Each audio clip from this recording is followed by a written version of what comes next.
Assalamualaikum warahmatullahi wabarakatuh. Selamat pagi dan salam sejahtera bagi kita semua.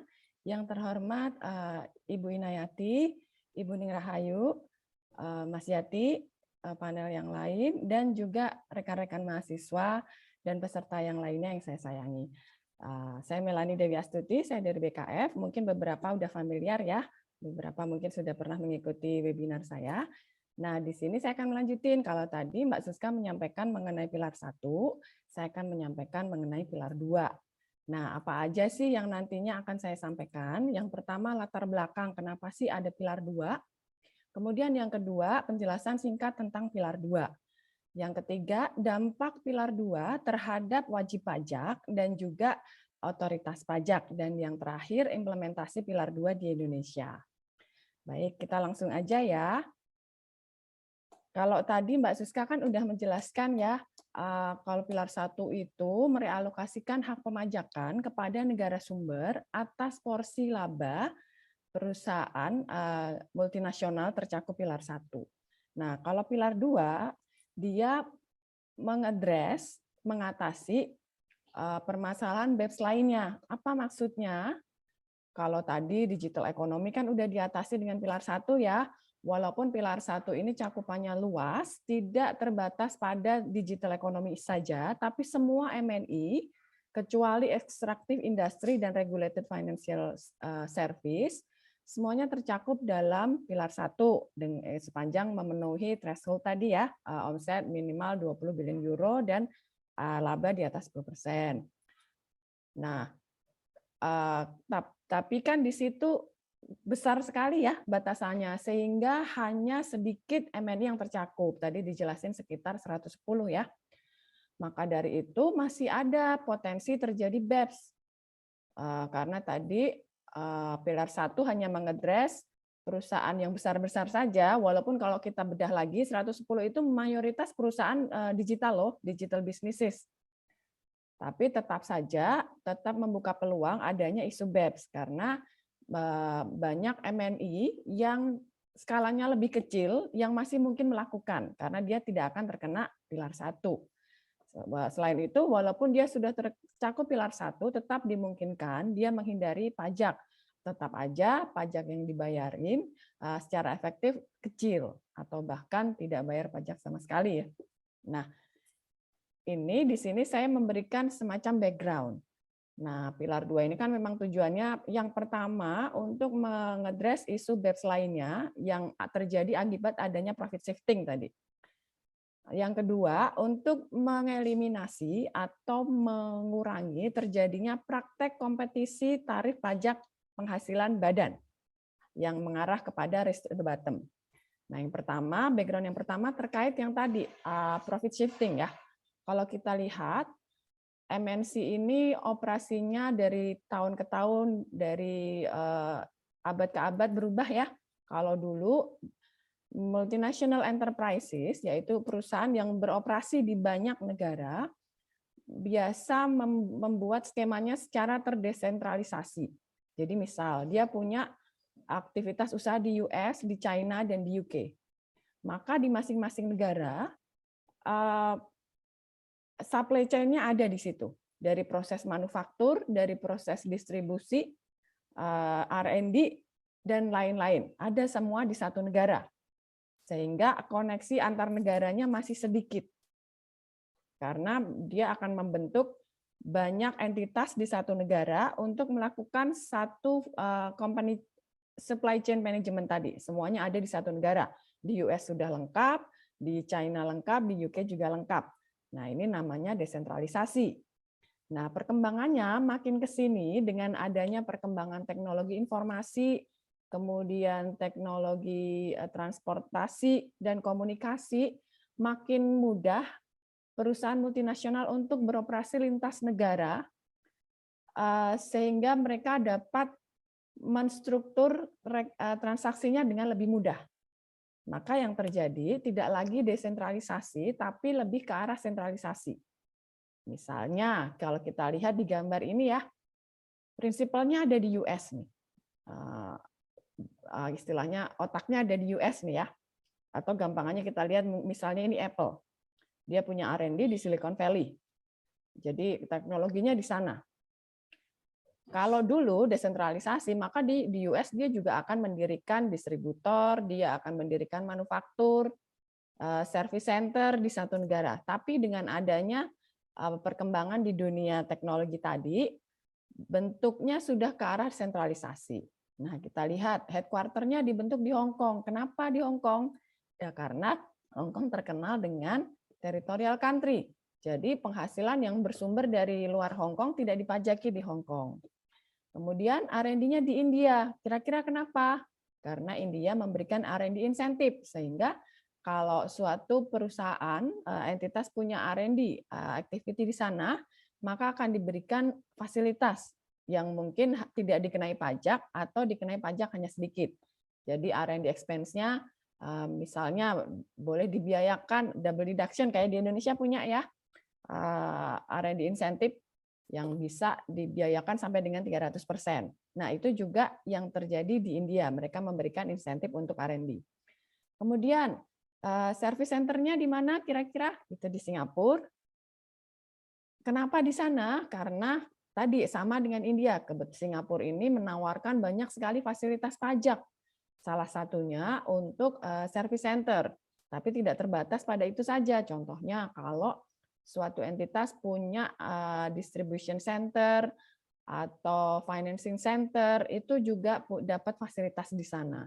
Jadi corporate tax rate-nya, statutory-nya memang 17, tapi in practice bisa jadi lebih rendah, bisa jadi sampai 2%. Nah, kemudian commission agent-nya di mana ini? Saya juga lupa, ini bendera mana ya? Ini bendera sebentar. Taiwan itu, Mbak. Taiwan ya, Taiwan. Iya, Mbak. Ya. Ya, jadi di situ nanti penjualannya di-arrange dari Taiwan. Maka di Taiwan akan mendapatkan commission agent. Kalau tadi service fee-nya diterima oleh Singapura yang admin ya. Kalau yang manajemen service di Hong Kong. Nah, kemudian suppliernya bisa di negara mana aja yang memang memproduksi bahan-bahan yang dibutuhkan oleh perusahaan multinasional ini dalam memproduksi barangnya. Customer-nya bisa di mana aja. Nah, manufakturnya kemungkinan ada di Indonesia atau di Vietnam atau di Thailand yang memang negara-negara yang menawarkan location saving. Negara-negara yang apa ya? Kalau kita bikin manufaktur nih misalnya bisa menghemat biaya tenaga kerja, biaya sewa tanah, sewa bangunan, biaya transportasi, karena memang biaya hidupnya relatif lebih rendah, biaya labornya lebih rendah. Nah, makanya ini disebut negara-negara yang punya location specific advantage. Banyak MNI di dunia mendirikan perusahaan manufaktur di negara-negara tersebut. Nah, dengan sistem sentralisasi ini akan sangat mudah bagi MNI untuk mengatur transaksinya. Dia bisa ngatur nanti labanya mau ditaruh mana, biayanya mau ditaruh mana. Untuk tujuannya tentunya untuk menghemat pajak. Dengan model ini bisa saja menggunakan aggressive tax planning yang bahkan nantinya akan menghasilkan pajak yang sangat kecil atau tidak adanya pajak sama sekali. Nah, karena ada isu inilah kemudian ada yang namanya pilar 2. Karena kalau kita lihat BEPS 1 tidak bisa sepenuhnya mengatasi isu BEPS yang ada, Base Erosion and Profit Shifting. Maka dibutuhkan BEPS 2. Ya memang awalnya kenapa ada BEPS 2 itu karena digital ekonomi ya. Kan BEPS 1 BEPS 1.0 itu kalau kita lihat rekomendasi action satunya belum bisa mengubah konsep BUT, sehingga negara pasar hanya bisa mendapatkan pajak kalau ada BUT di negara tersebut. Nah, makanya BEPS 1 nggak cukup, tetap saja digital businesses ini bisa menghindar dari pengenaan pajak di negara pasar, karena dia bisa menghasilkan penghasilan yang cukup signifikan di negara pasar tanpa harus hadir secara fisik. Oleh karena itu, kemudian ada BEPS 2. Ini latar belakang. Nah, kira-kira kalau kita lihat ya, pernah dengar nggak Silicon Six? Pernah dengarnya mungkin Silicon Valley ya, udah biasa ya. ternyata ada istilah Silicon Six. Siapa aja sih? Kalau dulu GAFAM, Google, Apple, Facebook, kemudian Alphabet, sama hanya lagi apa ya? M-nya Microsoft. Nah, kalau sekarang dikenal Silicon Six, siapa aja? Ada Amazon tadi ya. Amazon, Facebook, Google, Netflix, Apple, dan Microsoft. Oh, ternyata ada tambahannya Netflix. Nah, kalau kita lihat di sini, ini saya dapat dari Vertexmark, ada linknya di bawah. Dia menganalisis data dari 2010 sampai 2019 pembayaran pajak dari Silicon Six. Jadi kalau dilihat nih, kita lihat dari 2010 sampai 2019, ini rata-rata tarifnya masih relatif tinggi ya. 2017 ke atas baru ke arah 25. Tapi tarif PPh-nya sebelumnya masih di kisaran 30-an. Nah, kalau kita lihat Amazon dia cuma bayar cash tax paid-nya cuma 12,7%. Facebook 10,2%. Google atau Alphabet 15,8%. Netflix 15,8%, Apple 17,1%, dan Microsoft 16,8%. Padahal tarif pajak badan pada saat itu masih di atas 25%, masih di kisaran 30-an, 30-35. Maka kalau ternyata yang mereka bayar cuma segini, ini jauh ya, jauh sekali karena ternyata mereka mendapatkan, ada beberapa mendapatkan tax incentive dan beberapa ya tadi menjalankan aggressive tax planning. Ya walaupun kalau untuk digital businesses nggak bisa dibilang tax avoidance ya, karena memang peraturan pada saat itu belum memungkinkan negara pasar memajaki laba non-residen yang tidak punya BUT di negara pasar. Jadi kalau kemudian MNI itu nggak bentuk BUT, nggak salah dong, bukan suatu skema penghindaran pajak dong. Nah, maka kalau saya pribadi ya nggak akan menyebut apa yang dilakukan digital businesses ini sebagai tax avoidance karena memang belum adanya peraturan yang mampu menangkap hal tersebut. Nah, tapi dengan adanya pilar 1, pilar 2, nantinya isu-isu ini akan diminimalisasi.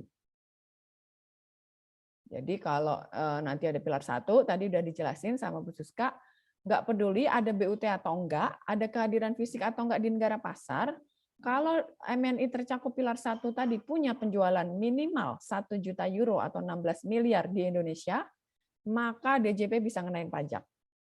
Berapa persen? 25% dari laba residual dikenakan tarif PPh badan. Jadi 22% kali 25% porsi dari residual profit. Nah, ini ternyata kalau kita lihat mereka bayar pajaknya kecil ya. Sebetulnya ada banyak contoh lain ya kayak Starbucks dan perusahaan multinasional lainnya selain yang digital business. Kebetulan yang saya tampilin Silicon Six ini semuanya digital businesses. Nah, tapi banyak MNI lainnya di luar digital business yang memang membayar pajaknya juga masih kecil. Ya contohnya Starbucks lah, dia bukan di digital businesses. Nah ini kalau kita lihat perkembangan tarif pajak dari tahun ke tahun, dari dekade ke dekade. Kan tadi saya sebutin, pilar 2 itu selain mengedres isu BEPS lain, juga dia meminimalisasi praktek race to the bottom. Persaingan tarif pajak penghasilan badan. Nah, yang atas nih, ini saya dapat dari Tax Foundation. Yang atas ini tarif pajak PPh badan worldwide. Kalau kita lihat, worldwide average itu 40,11% di tahun 1980. Nah, sekarang udah jadi average-nya 23,54% di 2021. Jauh banget ya. Turunnya berapa persen itu? Hampir 17%. Itu kalau di weighted sekitar 45 sampai ke 25. Di 80 45, di 2021 ke sekitar 25. Jadi turunnya memang cukup signifikan. Diawali oleh US di 2017, dia mulai menurunkan jadi 21% dan ke arah teritorial. Kalau teritorial sih yang lain udah mulai duluan, US belakangan. Nah, kalau yang bawah ini bisa kita lihat, ini adalah tarif pajak badan negara-negara di ASEAN. Jadi kalau kita lihat, paling tinggi masih Filipina, 30%, kemudian Myanmar 25%, Malaysia 24%, Indonesia 22%, nggak jadi 20% ya. Dengan adanya Undang-Undang HPP, maka tarifnya nggak jadi turun 20%, tapi tetap dijaga di 22%. Kenapa? Ya karena dengan adanya kondisi ekonomi yang tidak menentu akibat pandemi, maka pemerintah membutuhkan sumber pendanaan lain. Maka dinilai kurang pas kalau menurunkan tarif pajak badan. Selain itu kalau kita lihat kecenderungannya di beberapa negara di dunia, karena kondisi COVID juga, malah justru beberapa negara menaikkan tarifnya, seperti US yang mau naik, tadinya maunya 28, tapi sepertinya nggak bakal, mungkin di sekitaran 25. Dan juga UK yang mau menaikkan ke arah 25. Nah, maka Indonesia kita stay di 22. Tapi kalau kita lihat yang lainnya di Thailand, Vietnam, Laos, Kamboja, ini 20 mereka, 20%. Dan Singapura masih menjadi yang paling rendah 17%. Padahal kalau kita lihat ya, saingan FDI kita itu kan Thailand dan Vietnam ya. Mungkin ke depan Kamboja ya. Tapi sekarang saingan kita di Thailand dan Vietnam. Mereka tarifnya lebih rendah, menawarkan fasilitas pajak yang lebih banyak. Nah, tapi dengan adanya pilar 2, praktek ini bisa diminimalisasi. Tidak hanya perang tarif, tapi juga perang pemberian insentif. Oh, berisik ya, ada bunyi alarm.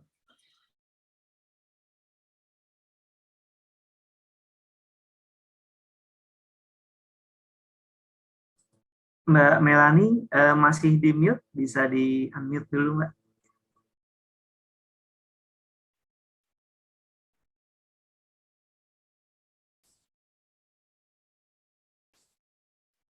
Bisa di unmute Mbak? Oke, udah. Oke, ya. Kalau dulu negara-negara kan berlomba-lomba untuk selain menurunkan tarif pajak juga memberikan fasilitas pajak sebesar-besarnya ya untuk menarik investasi.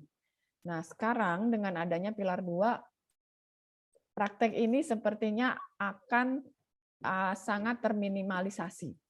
Kenapa? Nanti Buning akan menjelaskan lebih lanjut dampak pilar 2 terhadap insentif.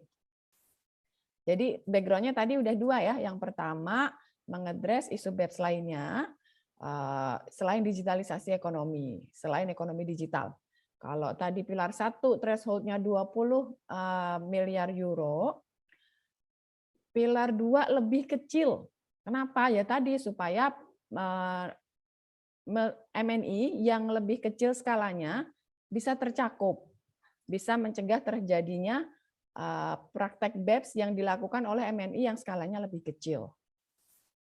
Sebenarnya kalau jujur sih ya, kenapa sih skopnya pilar 1 sama pilar 2 beda? Kok pilar 1 gede banget, pilar 2 dikecilin sama kayak CBCR 750 juta euro, kenapa? Kalau mau jujur ya sebenarnya kalau pilar 1 itu kan negara maju yang ngasih bagi penghasilan ke negara pasar kan ya. Negara ya karena domisili 110 MNI tadi memang mayoritas ada di negara maju, khususnya US. Maka ya mereka nggak mau dong banyak-banyak bagi, itu kenapa skopnya digedein, batasannya digedein supaya yang tercakup lebih sedikit. Nah, kenapa pilar 2 lebih kecil? Karena dalam hal ini negara maju yang dapat, maka dikecilin supaya yang tercakup gede, banyak. Kenapa negara maju yang dapat? Karena penerapan global minimum tax 15% ini bisa diterapin oleh negara domisili induk usaha. Nah, kalau kita lihat induk usaha itu memang mayoritas ada di negara maju. Kenapa? Nah, tadi kan ya, kalau pilar 2 kok batasannya kecil, pilar 1 gede. Nah, itulah latar belakangnya. Kemudian langsung aja ya, saya udah jelasin tadi background-nya. Kita ke, ini waktu saya sampai Ini udah 20 menit. Tidak apa-apa, Mbak. 30 menit. Bisa sampai 10.30 nggak apa-apa, Mbak. Oke, oke. Iya. Nah, kita langsung ke penjelasan pilar 2. Saya yakin rekan-rekan di sini sudah membaca di media banyak banget yang beritain pengenalan pajak minimum global 15%. Dan waktu itu pada heboh, waduh nanti nggak ada yang nggak bisa menghindar dong, semua perusahaan akan bayar 15% dimanapun dia beroperasi. Betul begitu? Belum tentu. Karena apa? Karena cakupan pilar 2 ini ada batasnya, tidak mencakup seluruh MNI. Nah, skopnya apa? Multinational Enterprises, MNIs, satisfy the following. Nah, apa? Yaitu constituent entities that are member of an MNI group. Apa itu MNI? Apa itu constituent entity? Apa itu MNI group? Nanti akan saya jelaskan. That has annual revenue of 750 juta euro atau lebih dalam laporan keuangan konsolidasi. Jadi omset globalnya dalam laporan konsolidasinya minimal 750 juta euro atau 11 triliun. Ini sama dengan batasan country by country reporting. Tapi masih ada nih syaratnya. Ada batasnya lagi nih, at least 2 of the 4 fiscal years immediately preceding the tested fiscal year. Jadi nanti kita lihat tahun berjalan dia lebih dari 750 juta euro atau tidak. Kemudian kita lihat 4 tahun ke belakang. To at least 2 of the 4 fiscal years sebelum tahun yang dites. Nah, syaratnya 2 tahun dari 4 ke belakang itu omset globalnya harus minimal 750 juta euro. Baru MNI tadi tercakup pilar 2. Jadi tidak cuma dilihat tahun berjalan, tapi juga dilihat tahun sebelumnya. Nah, kemudian ada juga pengecualiannya, yaitu badan pemerintah, pemerintah dan misal Pemda atau badan-badan pemerintah, misalnya kementerian dan lain-lain. Kemudian organisasi internasional, kemudian organisasi nirlaba, pension fund, dana pensiun, atau investment fund, dana investasi, ditambah dengan penghasilan dari international shipping, pelayaran internasional. Maka kalau ada MNI masuk dalam cakupan ini, dia dikecualikan dari pilar 2 meskipun threshold-nya tercapai 11 triliun dan kemudian 4 tahun ke belakang 2 diantaranya mencapai 11 triliun, tetap dikecualikan. Nah, kan tadi sering dengar ya pengenaan pajak minimum 15% atau yang disebut global minimum tax. Nah, itu apa? Nah, pilar 2 ini terdiri dari 2. Yang pertama GloBE Rules, Global Anti-Base Erosion, yang terdiri dari 2 mekanisme, yaitu Income Inclusion Rules, IIR, dan Under Tax Payment Rules, UTPR, itu GloBE Rules. Satunya lagi STTR, Subject to Tax Rules. Apa itu? Akan saya jelasin satu-satu. Tapi mohon maaf ya, nanti kalau saya nggak bisa jelasin detail.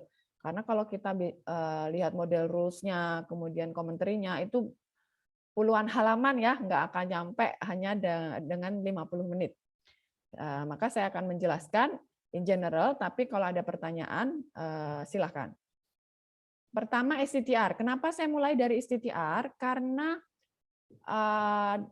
pilar 2 ini punya hierarki atau rule order. Yang pertama diterapkan adalah STTR. Apa itu STTR? Ketentuan yang memungkinkan negara sumber untuk mengenakan pajak atas royalti, bunga, atau jasa tertentu atau pembayaran lainnya yang riskan terhadap adanya resiko BEPS yang dikenai pajak kurang dari 9%. Maka nanti berdasarkan STTR, negara sumber bisa mengenakan pajak 9% dikurangi pajak yang sudah dibayarkan atas penghasilan tadi. Itu haknya negara sumber. Contohnya, misalnya WPDN, WP Indonesia, PTA membayar kepada ABV di Belanda, bunga. Ini misal nih ya, misal aja ya. Di Belanda bunga tersebut memang masuk penghasilan kena pajak. Tapi kemudian bunganya kan diterusin ya, misalnya diterusin ke pihak lain, itu jadinya nggak ada pajak. Lalu kita lihat withholding-nya berapa. Withholding-nya berdasarkan P3B 5%, tidak lagi 0% untuk pinjaman yang lebih dari 2 tahun. Nah, berarti masih ada dong selisih 4%. Kita lihatnya di negara domisili dipajaki atau tidak. Kemudian kita lihat withholding tax-nya berapa.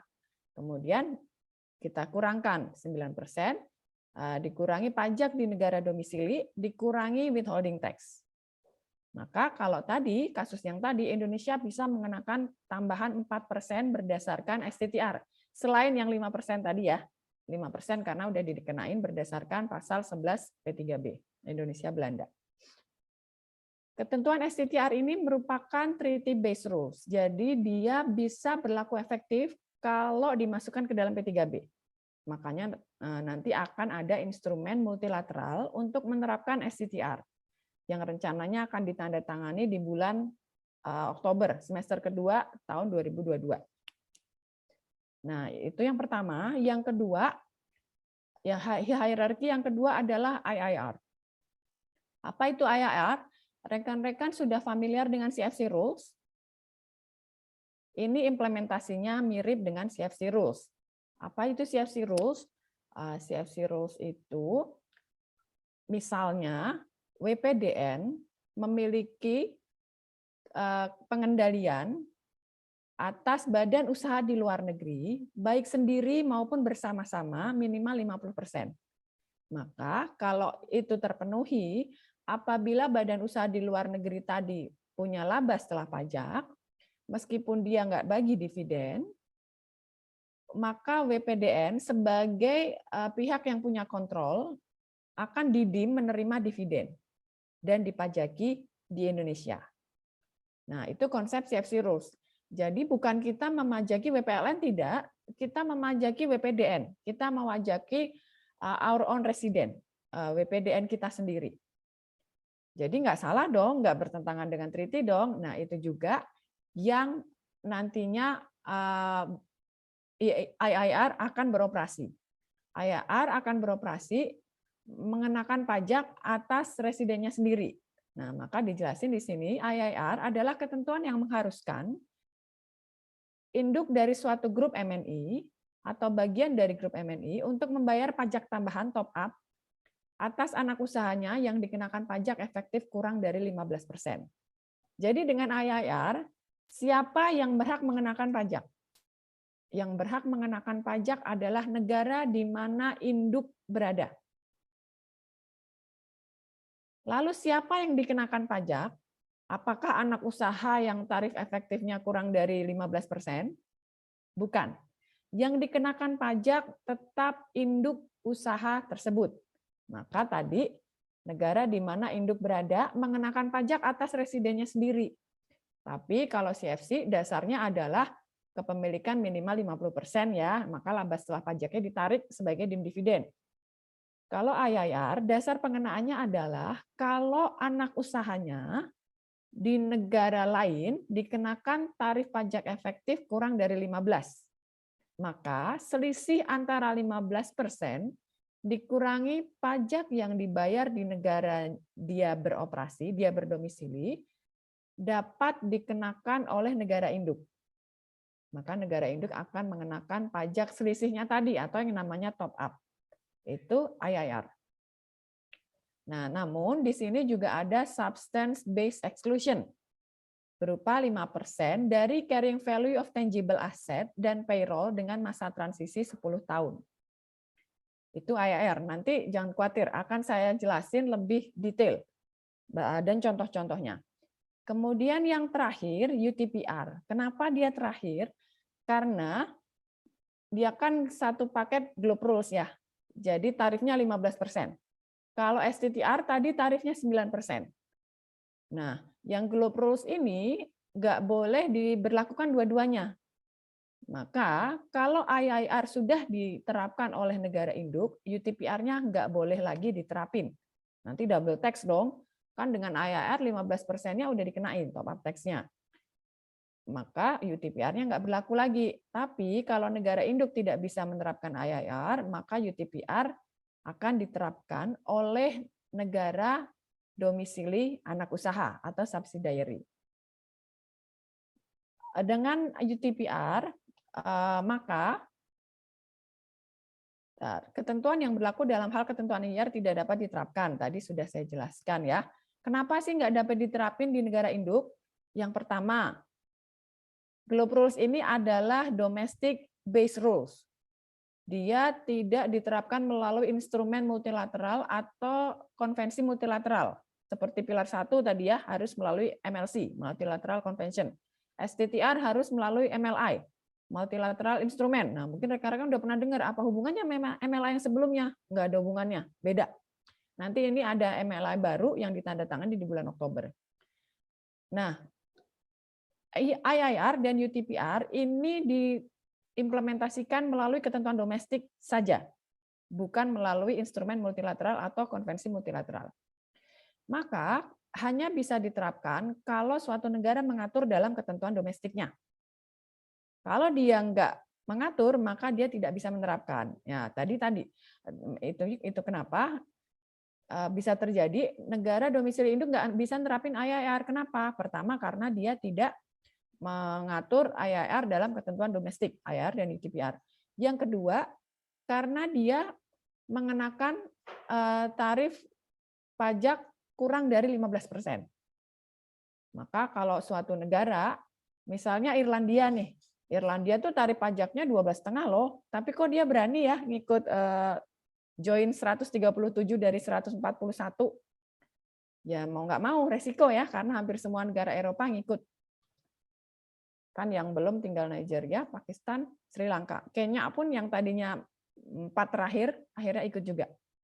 Padahal dia juga tarif pajaknya kurang dari 15. Tapi dia udah hitung-hitungan, ya sudahlah kita relakan dulu. Tapi ke depannya sepertinya juga Irlandia akan naikin tarif pajaknya ke arah 15%, supaya nggak suffer dari penerapan pilar 2. Jadi kalau di negaranya nggak ngatur, atau di negaranya mengenakan tarif efektif kurang dari 15%, atau tarif statutorinya, maka dia nggak bisa nerapin IIR, meskipun dia negara domisili induk. Nah, kalau ini terjadi, UTPR lah yang akan diterapkan. Dengan UTPR, kita mengenakan top up tax yang sama. Sama dengan top up tax yang dikenakan berdasarkan IIR. Cuma bedanya, kalau melalui IIR, selisihnya tadi top up tax-nya dikenakan oleh induk. Nah, kalau UTPR dikenakan oleh anak. Jadi nanti di top up tax-nya dikenakan oleh anak, metodenya beda, bukan melalui pengenaan pajak, tapi melalui pembebanan biaya. Ya walaupun nanti berefek ke pengenaan pajak juga ya, tapi metodenya berbeda, melalui denial of deduction, yang jumlahnya sama dengan top up tax apabila IIR berlaku. Sehingga tidak terjadi overtaxation. Oke, next. Nah, saya tadi nyebutin apa itu MNI Group, apa itu grup, apa itu induk, itu ada 2. Ada ultimate parent entity, ada intermediate parent entity. Apa itu? Nanti akan saya jelaskan. Nah, kemudian saya juga nyebutin constituent entity. Ternyata kok panjang ya? Oke. MNI Group itu jadi syaratnya dia harus beroperasi di lebih dari 1 negara. Maka ada induk dan 1 anak di negara lainnya. Atau kantor pusat, main entity sebutannya di sini, dan BUT di negara lainnya. 1 cukup sepanjang di negara lain, maka masuk ke dalam MNI Group. Kalau grup ya gabungan dari entities yang nanti dia akan mengkonsolidasikan entitas-entitas di bawahnya. Kemudian UPI itu ultimate parent entity, namanya ultimate dia induk terakhir. Tapi badan ya, bukan OP. Kita nggak perlu lihat sampai ke OP-nya. Ultimate parent entity. Apa itu? Yang memiliki secara langsung dan tidak langsung controlling interest pada another entity. Atau tidak dimiliki secara langsung dan tidak langsung oleh another entity atau kantor pusat dari suatu BUT. Konstituen entity semua anggota grup, bisa induk, bisa anak. Bagaimana dengan intermediate parent entity? Induk di bawah UPI. Nah, pilar 2 juga menerapkan adanya de minimis exclusion. Jadi kalau ini terpenuhi, maka penghasilan di negara anak bisa jadi tidak ditarik atau tidak dijadikan dasar pengenaan GloBE Rules. Apa itu? Apabila the current and two preceding fiscal years, apabila average GloBE revenue of the jurisdiction for the current and two preceding fiscal year, current year sama 2 tahun sebelumnya, kurang dari 10 juta, dan rata-rata GloBE income-nya atau ruginya kurang dari 1 juta euro. Kalau ini terpenuhi, maka jangan khawatir, WPDN tadi yang menjadi anggota grup tadi tidak akan penghasilannya dijadikan dasar penghitungan GloBE Rules, akan dikecualikan. Ini langsung saya ke contoh, ini penerapan IIR jika UPI-nya di Indonesia. Kalau saya lihat ini jarang banget ya, karena setelah kita lihat data nih, ternyata jumlah UPI di Indonesia itu amat sangat terbatas. Kalau yang wajib CPCR itu mungkin bisa 50-70, tapi belum tentu mereka juga UPI berdasarkan pilar 2. Kenapa? Karena kok setelah saya lihat ternyata banyak WP-WP Indonesia ini yang kita tahu itu sebenarnya Indonesia. Manufakturnya Indonesia, R&D-nya di Indonesia, mayoritas aktivitasnya di Indonesia, tapi ternyata UPI-nya nggak di Indonesia. Contohnya, saya nggak apa-apa yang nyebut merek ya. Hampir semuanya kok mau Indofood, mau yang jamu-jamu itu juga ternyata punya holding di luar negeri, di Hong Kong, di Malaysia, di Singapura, di Cayman Island. Maka kalau berdasarkan pilar 2, yang bisa nerapin IIR bukan Indonesia. Meskipun kita tahu itu perusahaan Indonesia sebetulnya. Beda dengan Unilever ya. Kalau Unilever meskipun dia punya aktivitas yang banyak di Indonesia, tapi memang UPI-nya ada di Belanda. Atau kita lihat lagi Nestle. Dia punya pasar besar di Indonesia, penghasilan besar, tapi UPI-nya di Belanda. Maka yang bisa menerapkan IIR adalah Belanda. Maka kasus ini mungkin nggak banyak. Tapi ya inilah potensi penerimaan pajak dari pilar 2 melalui penerapan IIR di Indonesia. Ini jadi induknya PT ABC di Indonesia, dia punya anak di Cayman Island dan Thailand. Di Cayman Island tarif efektifnya 0% karena Cayman Island tidak mengenakan PPh badan misalnya. Maka EICO di Cayman Island merupakan low tax constituent entity. Constituent entity yang dipajaki kurang dari 15%. Di Thailand, BICO anaknya ITR-nya 20%, maka dia bukan low tax constituent entity karena pajaknya lebih dari 15%. Nah, nanti kalau pilar 2 diterapkan Indonesia dan Indonesia akan menerapkan pilar 2, maka Indonesia bisa mengenakan 15% dikurangi 0% berdasarkan atas anaknya yang di Cayman Island. Maka PT ABC akan membayar top up 15%. Atas anaknya Eko yang dikenakan pajak kurang dari 15%. Sementara atas Biko tidak ada top up tax yang bisa dikenakan DJP. Jelas ya, ini penerapan IIR kalau UPI-nya di Indonesia. Ini kalau UPI-nya di luar. Kebalikan ya, nah ini kasus yang akan lebih sering terjadi. Induknya di luar negeri, anaknya di Indonesia. Nah, misalnya di Indonesia PT Star, dia dapat insentif pajak sehingga tarif efektifnya 11%. Mungkin tax allowance ya, karena kalau tax holiday, tarif efektifnya 0% mestinya.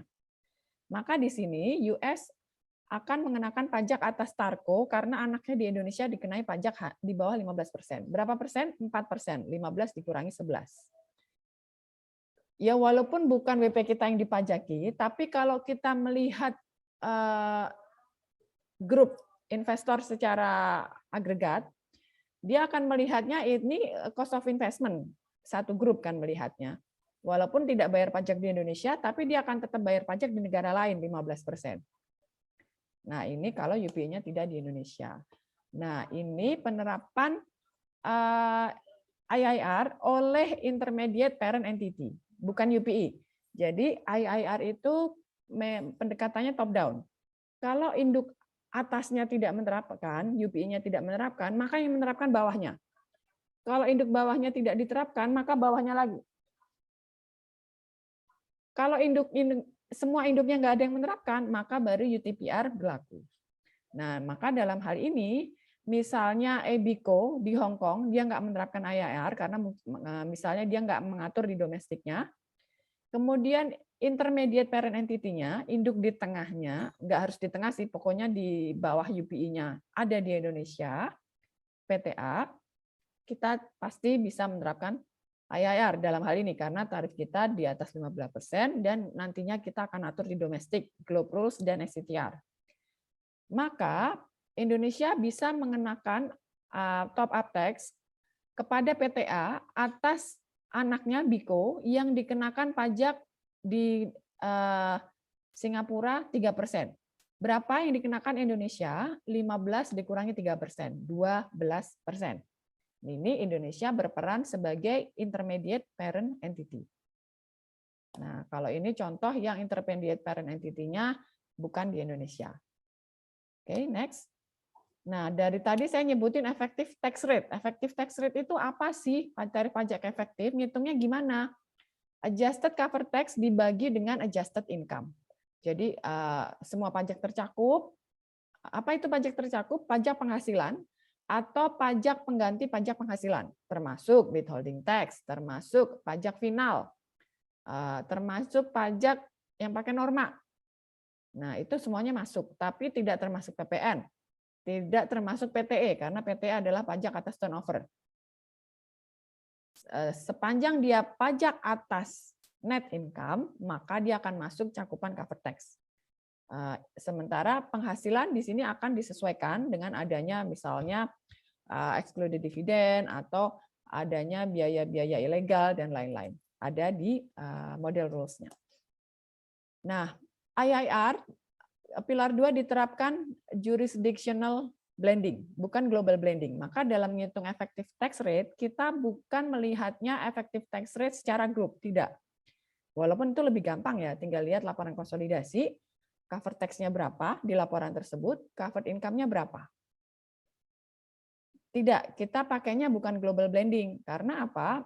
Itu membuka peluang untuk tax planning.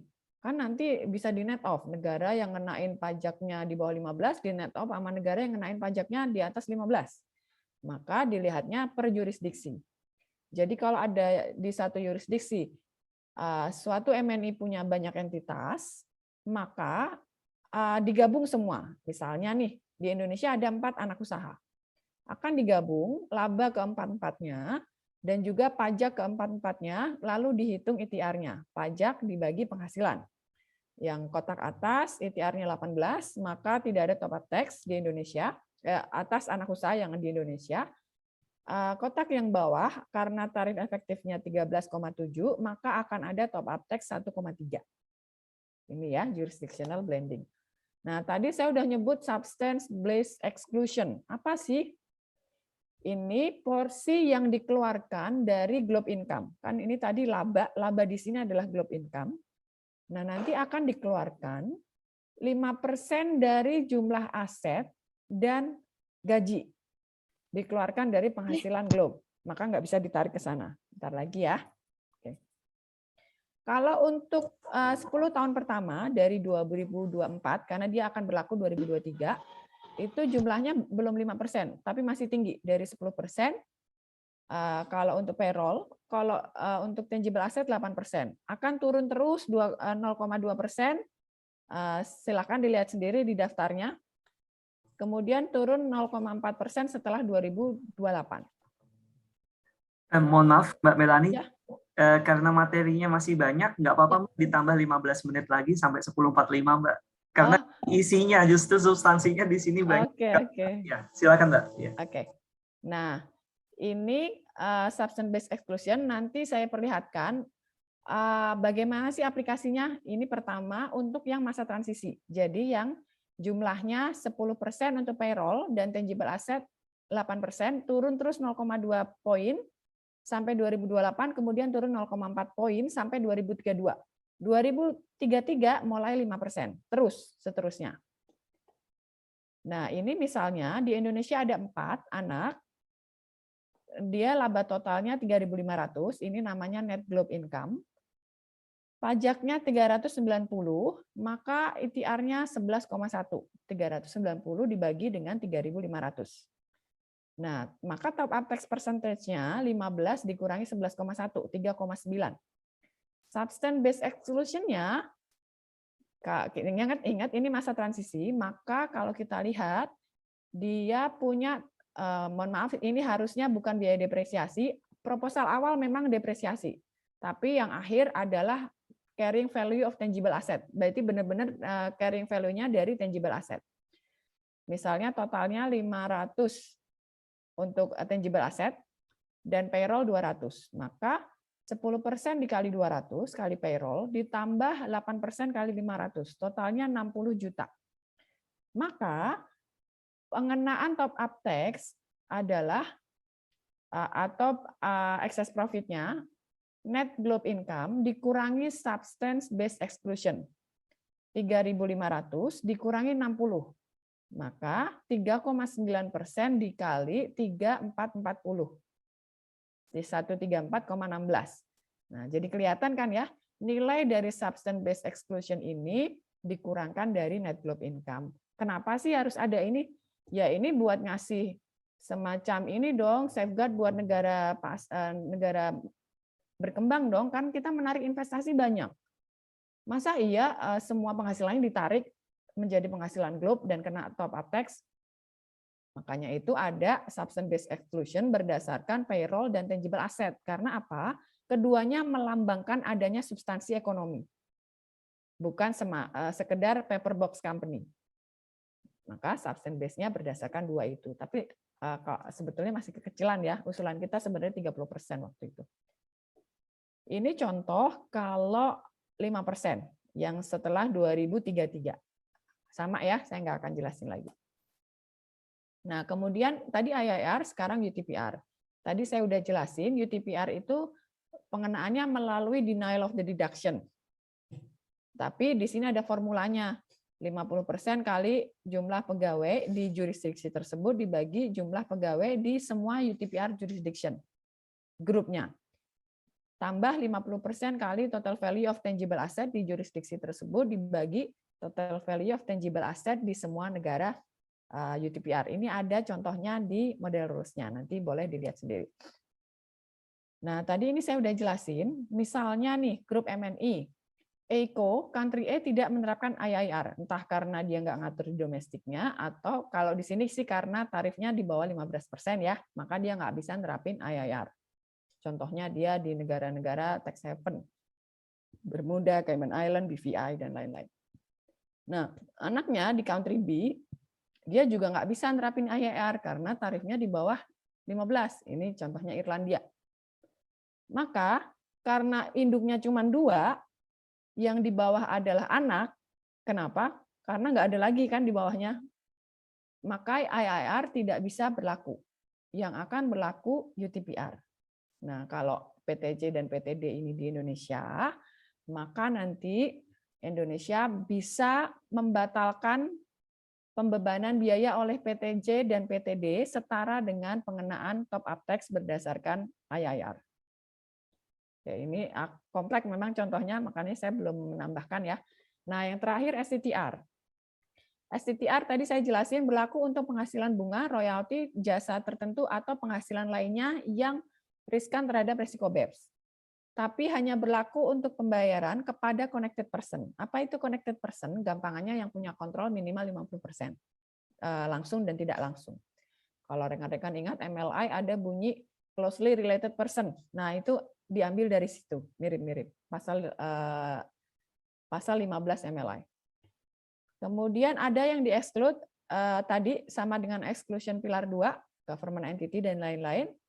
Ada threshold-nya nantinya, jadi tidak semua pembayaran akan di-cover dalam STTR. Dan ini belum disepakati, kita tunggu aja. Dan nominal rate-nya 9%. Ini masih berdasarkan pilar 2 blueprint ya, karena untuk STTR desain finalnya belum dipublish. Nah, ini contoh penerapannya. Misalnya PTA membayarkan royalti kepada Eko, mereka connected person ya.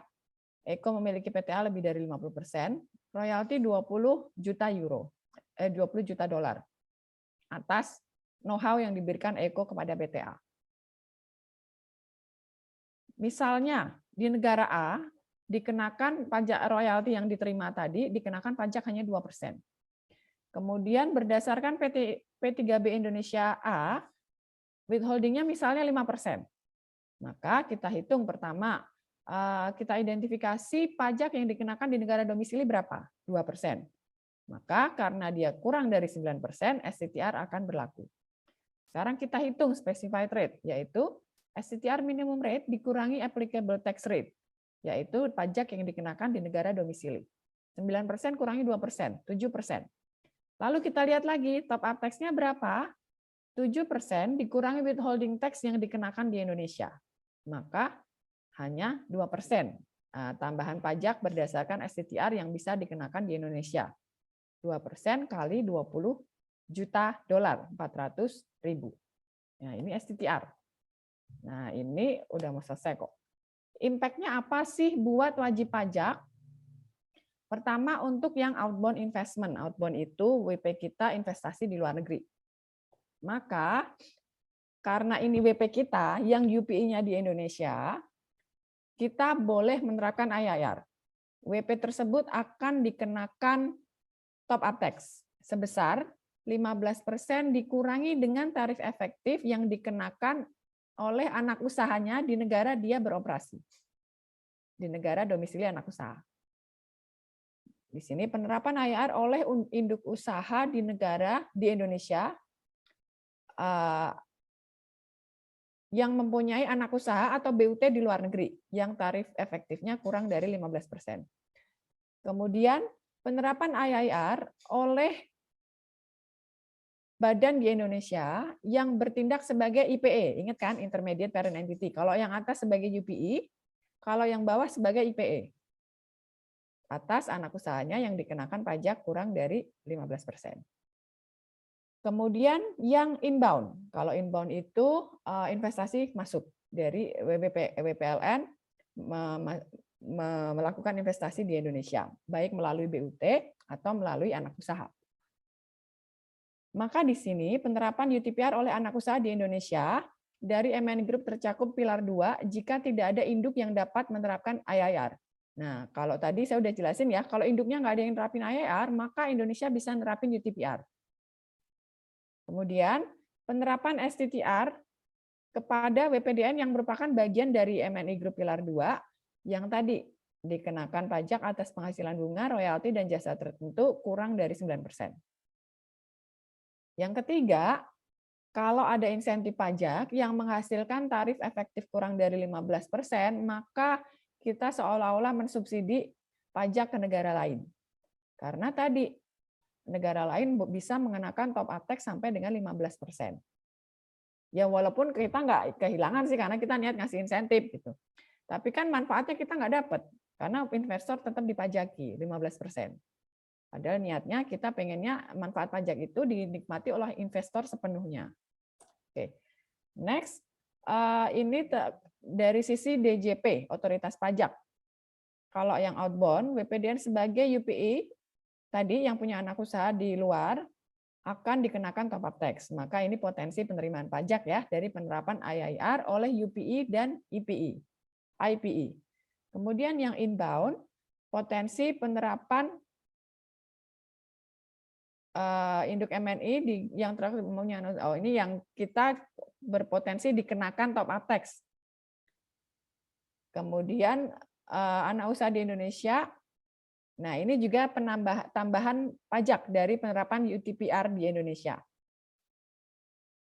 Nah, ini yang terakhir juga tambahan penerimaan pajak dari penerapan STTR. Maka untuk inbound, DJP dapat penerimaan nih dari STTR dan UTPR. Oke, sepertinya itu aja. Kalau yang Undang-Undang HPP tadi udah dijelasin oleh Bu Suska, kita udah ngatur di 32A, di situ di state secara jelas, membentuk dan melaksanakan perjanjian. Membentuk ini berarti kita boleh sudah punya kewenangan untuk tanda tangan. instrumen multilateral atau konvensi multilateral. Kalau yang lama kan cuman bilang P3B ya, maka sempit. Sekarang diperluas. Nah, masuknya yang B ya, BEPS. Nanti aturan pelaksanaannya akan masuk di PP pelaksanaan Undang-Undang KPP. Kita tunggu aja. Dan nanti lebih detailnya di PMK. Ya, ini timeline-nya tadi udah disebutin juga oleh Bu Suska. Untuk MLI-nya second semester Oktober butuh ratifikasi, kemudian diimplementasikan ke dalam ketentuan domestik yang IIR dan UTPR. Kalau STTR di MLI. Nah, nanti berlaku tahun pajak 2023. Oke, sepertinya itu aja.